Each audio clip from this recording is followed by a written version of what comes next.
తిరుమల శ్రీవారి ముఖం మీద ఉండే ఆ తెల్లటి నామాలు, కళ్లను కప్పే పచ్చకర్పూరం మరియు ఆ గోవిందా నామం వెనుక ఉన్న అసలు రహస్యాలను ఇప్పుడు తెలుసుకుందాం. వైకుంఠంలో భృగు మహర్షి శ్రీ మహావిష్ణువు వక్షస్థలాన్ని తన కాలితో తన్నినప్పుడు అక్కడ కొలువై ఉన్న లక్ష్మీదేవికి అవమానం జరుగుతుంది. దాంతో అమ్మవారు అలిగి భూలోకానికి వెళ్లిపోతుంది. అమ్మవారిని వెతుక్కుంటూ స్వామివారు శ్రీనివాసుడిగా భూలోకానికి వస్తారు. ఆ సమయంలో స్వామివారు పడిన వేదన, విరహం వల్ల ఆయన ముఖంలో ఒక రకమైన యోగాగ్ని పుడుతుంది. ఆ వేడిని భరించడం ఎవరికీ సాధ్యం కాదు.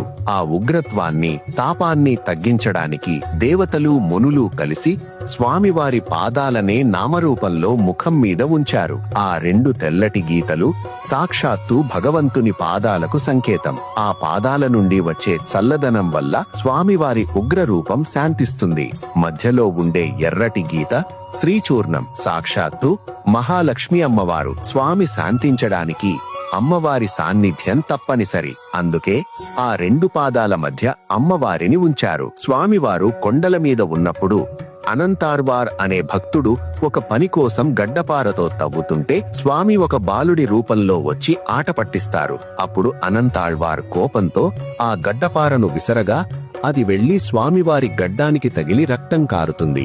భక్తుడు తన తప్పు తెలుసుకుని ఏడుస్తూ ఆ గాయానికి రక్తం ఆగడానికి వెంటనే పచ్చకర్పూరాన్ని అద్దుతాడు. ఆ భక్తుడి ఆవేదనను చూసి కరిగిపోయిన స్వామి, నీవు నాపై చూపిన ఈ ప్రేమకు గుర్తుగా ఈ పచ్చకర్పూరం నా గడ్డం మీద, నా ముఖం మీద శాశ్వతంగా ఉండాలి అని వరమిస్తారు. అందుకే ఇప్పటికీ తిరుమలలో స్వామికి పచ్చకర్పూర నామాన్ని పెడతారు. స్వామివారి కళ్ళు అనంతమైన శక్తికి నిలయాలు. ఆయన కళ్ళు తెరిచి చూస్తే ఆ తీక్షణతను తట్టుకునే శక్తి ఈ కలియుగ మానవులకు లేదు. లోకాన్ని ఆ ఉగ్రత నుండి కాపాడడానికి కేవలం ఆయన కరుణ మాత్రమే మనపై పడాలని ఆ కళ్లను పచ్చకర్పూర నామంతో పాక్షికంగా కప్పి ఉంచుతారు. మన తప్పులను చూడకుండా కేవలం మన భక్తిని మాత్రమే చూసి దీవించడమే ఆ నామం వెనుక ఉన్న అసలు ఉద్దేశ్యం. అందుకే భక్తులందరూ పరవశంతో గోవిందా అని పిలుస్తారు. గోవిందుడు అంటే గో అంటే వేదాలు, ఆవులు, భూమి మరియు మన ఇంద్రియాలు అని అర్థం. వాటన్నింటినీ రక్షించి